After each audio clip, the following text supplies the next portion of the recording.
Bonjour, nous sommes le jeudi 11 septembre 2014 et je voudrais parler d'un film israélien qui s'appelle L'Institutrice, qui vient de sortir à Ganenet et qui me paraît tout à fait emblématique et même extraordinaire dans son genre.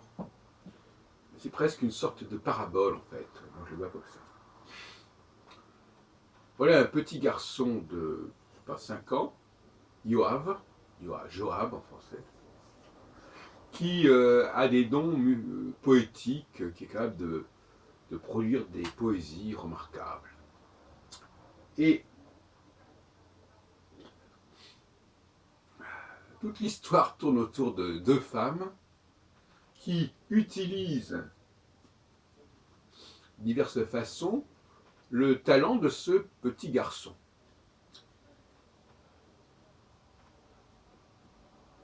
Elles l'utilisent en s'appropriant ses poèmes.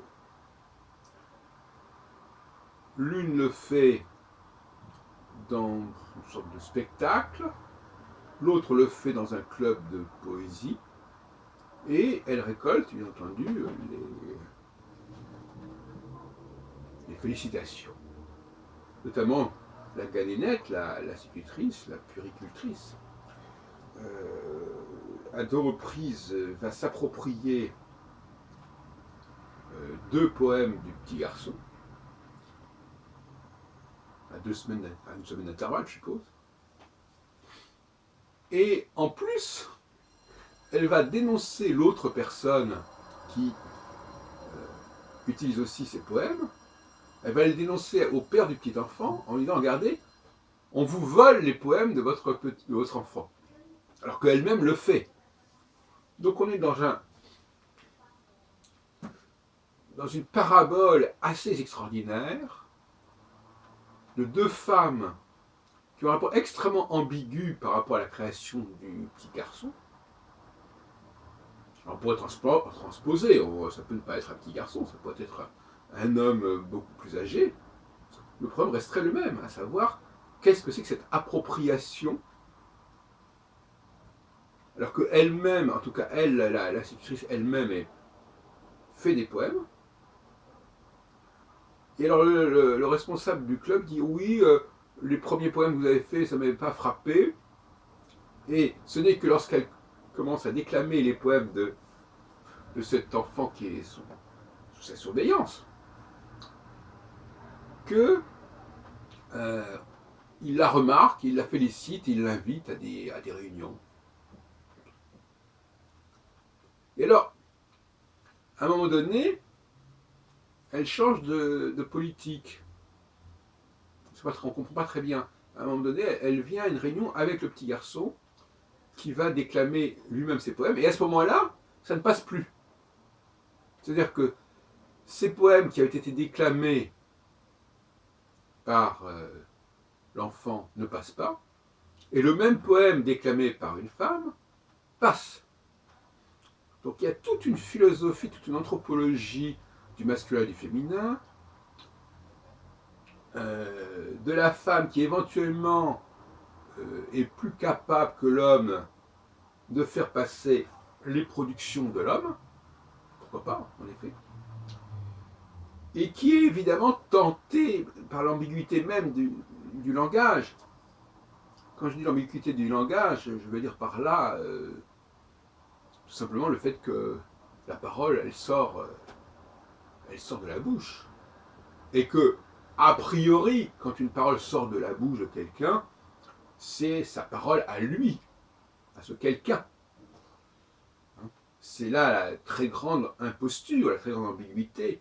C'est que je peux très bien m'emparer de la parole de l'autre et la faire mienne, tout simplement parce qu'elle va sortir de ma bouche. C'est comme si les femmes pouvaient, ce qui se passe d'ailleurs parfois, s'emparer de l'enfant de quelqu'un d'autre. Et faire semblant, au moment de l'accouchement, que l'enfant sort de leurs entrailles. C'est difficile d'ailleurs. Enfin, on pourrait imaginer un trucage de ce genre. Donc on a affaire à des trucages en fait. La parole autorise des trucages. Et quand je dis la parole, c'est une façon de parler. Le texte, tout simplement. Le texte écrit est en amont de la parole. C'est-à-dire que le texte écrit, si j'écris un texte, et dès lors que j'écris un texte, ce texte peut être récupéré par quelqu'un d'autre qui va se l'approprier indûment. Donc j'ai trouvé ça très courageux et très révolutionnaire, très décapant. Je me demande comment les femmes d'ailleurs vont voir ce film. Je devrais les interroger. D'ailleurs, à un moment donné, il y a cette femme par une sorte de folie, elle va kidnapper le petit garçon. Alors carrément, elle veut s'approprier non plus sa parole, mais elle veut s'approprier l'enfant lui-même, c'est-à-dire la source de cette parole. Ça aussi, c'est tout à fait intéressant. Alors, dans une société israélienne qui, quelque part quand même, envoie ses garçons à la mort, au combat, alors que globalement les femmes restent, qu'on le veuille ou non, à l'arrière, il y a là aussi quelque chose d'assez glauque, pour dire les choses comme elles sont. C'est-à-dire que les Israéliennes s'approprient finalement une dynamique qui est quand même celle des hommes et non pas leur propre dynamique. C'est dans les périodes comme ça, dans des pays, dans des sociétés comme ça, guerrières, où au contraire, le décalage entre les hommes et les femmes est le plus marquant. C'est ça qui est assez intéressant à noter. En France, ce décalage est moins marquant, à ce niveau-là en tout cas, parce que tout simplement, il n'y a pas de guerre, donc les hommes ne risquent pas plus leur peau que les femmes. Mais en Israël, c'est pas du tout la même chose. Quand je dis risque, je dis bien risque. Ils ne sont pas tous en train d'être tués. Mais ils sont en situation de danger. Ils se mettent en danger plus que les femmes. Et ça, c'est déjà très important. Alors, je pense que ce type de film est un film pionnier.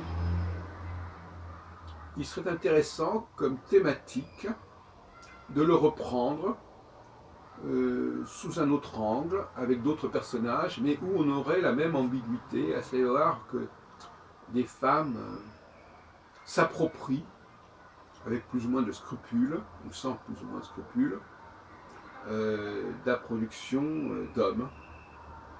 Et je dirais que même quand une femme joue,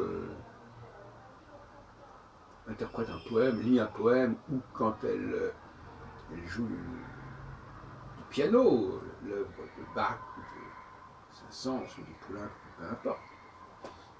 Il y a aussi une forme d'appropriation, parce que là, ce n'est plus la voix, quoi qu'il puisse y avoir aussi des leaders, il peut y avoir des chants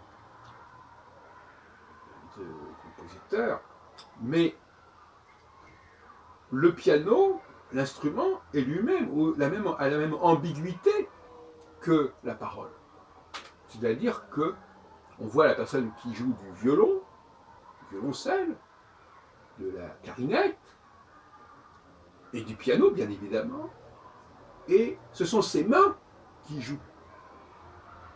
Et ces mains qui jouent, on s'attendrait à ce qu'elles jouent quelque chose qui vient de la personne en question.